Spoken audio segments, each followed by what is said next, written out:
From 2005 to 2012, Christopher Nolan graced us with an incredible Batman trilogy known as the Dark Knight Trilogy. This is a trilogy of films that rejuvenated and brought back to life Batman on the silver screen. Before this, we had films like Batman Forever and Batman and Robin, two critically panned films that truly didn't understand what Batman fans really wanted. With Batman Begins, Christopher Nolan was able to bring anew a Batman story that we have all known and loved and we have all seen on the screen before. However, he was able to do so with the casting of Christian Bale. At this point in time, a lot of people would say is the best Batman on screen. But Christopher Nolan did more than that, as he brought together elements that truly mixed different genres into a Batman-centric trilogy.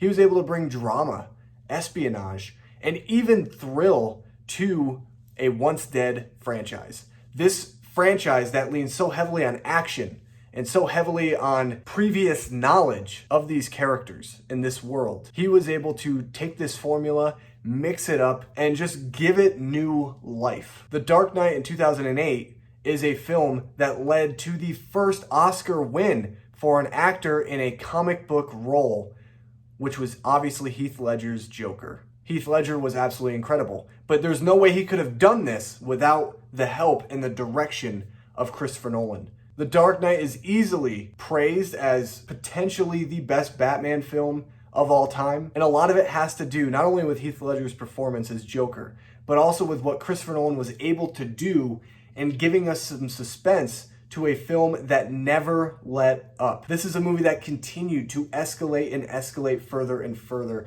And that just shows how good of a director Christopher Nolan is, because he's been able to do this with the majority of his films. No matter what the genre is, no matter the depiction on screen, he is able to give us something that continually allows us to be invested in the story and in the context of time and drama. The Dark Knight Rises has been a film that a lot of people say is the weakest of the trilogy. I concur. I do like this film quite a bit, and I think that Christopher Nolan brought something different to this film. He wanted to take Batman, the symbol that we all know and love, and he wanted to break that symbol just for a split second to show us that even Batman, of all people, can be fragile. That even Batman sometimes can fail, and that's okay. He was able to teach us a lesson through this film of how to overcome trials and adversities.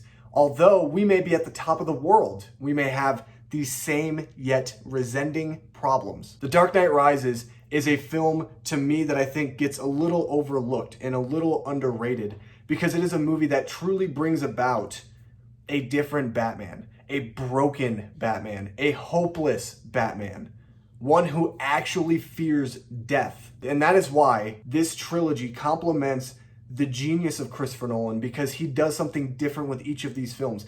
None of these films truly feel like the other, and that is what is so great about them, because you know that they work in unison with each other. He never tries to do the same thing over and over again in a trilogy of characters that we have seen before.